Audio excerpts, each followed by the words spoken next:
айым Омарқызы. Бүгін номер 13 гимназияда бастауыш сыныптар апталығының ашылғандығын хабарлаймын.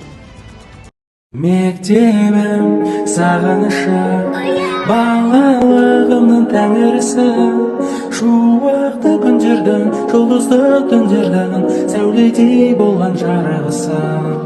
Осыған орай дүйсенбі күні бірінші сыныптар көрмесі, сейсенбі күні бастау олимпиадасы, сәрсенбіде 2, 3, 4 сыныптар аралығында олимпиада, бейсенбі күні 3 сыныптар көрінісі болады. Жұмада 2 сыныптар аралығында көрініс. Содан соң бастауыш сыныптар апталығының жабылуы салтанаты болады.